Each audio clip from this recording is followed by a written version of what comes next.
Rasanya belum puas. Bila berada di tanah Papua, yakni wilayah paling timur di Indonesia, kita tidak menyempatkan diri mampir ke wilayah perbatasan.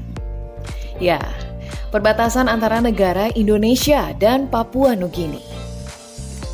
Saya pun segera melangkahkan kaki untuk sekedar menengok suasana pos lintas batas negara terkini di momen Pekan Olahraga Nasional PON ke-20 yang dihelat di Bumi Cendrawasih.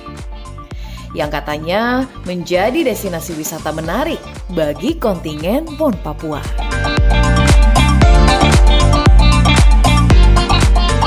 Untuk membuktikannya, saya harus menempuh jarak sekitar 70 km lebih atau selama lebih kurang 1 jam perjalanan dari Kabupaten Jayapura, Distrik Sentani Timur menuju Kampung Skou, Distrik Muara Tami, Kota Jayapura.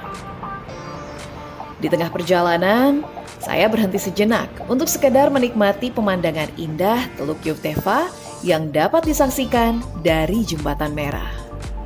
Saya pun melanjutkan kembali perjalanan menuju lokasi tujuan, hingga akhirnya melintasi wilayah tanah adat Skou yang umumnya banyak ditanami pohon pinang dan pohon kelapa.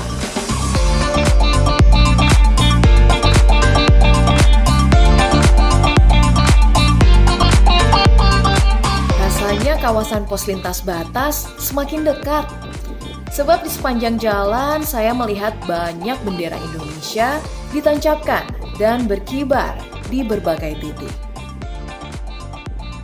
Ternyata benar saja, setibanya di sana, seluruh pengunjung diminta untuk melapor kepada aparat keamanan yang sedang berjaga. Nah, sebelum kita masuk ke dalam perbatasan atau pos lintas batas negara, kita wajib menukarkan kartu identitas kita.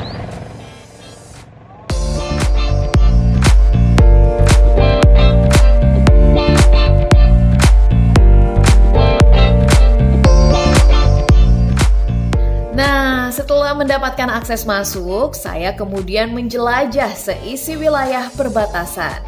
Mulai dari tempat penukaran mata uang rupiah dan kina, hingga gapura perbatasan antara negara Indonesia dan Papua Nugini.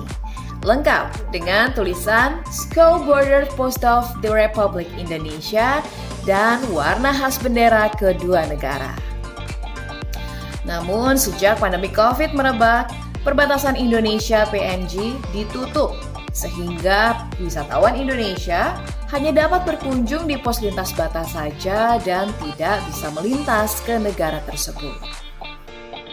Dulu sih rame, ketika masuk COVID udah berkurang lah, mereka tutup pagar jadi semuanya sunyi gini. Oh iya, itu memang karena COVID juga sudah menurun dan semua boleh masuk juga.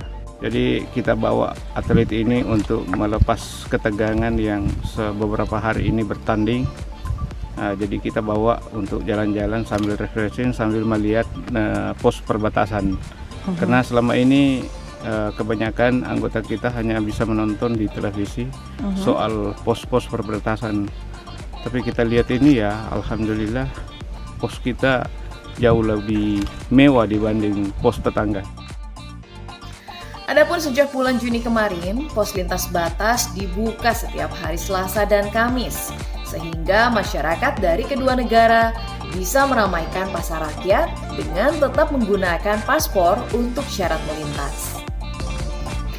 Meski begitu, hanya ada beberapa pedagang saja yang berjualan, sembari memanfaatkan momen kunjungan warga yang antusias bersuah foto di lokasi tersebut.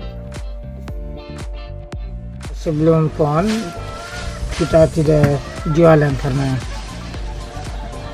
namanya COVID, jadi tidak ada aktivitas sama sekali. Ya, cuma PON ini yang baru buka, bisa foto kemari belanja di daerah sini.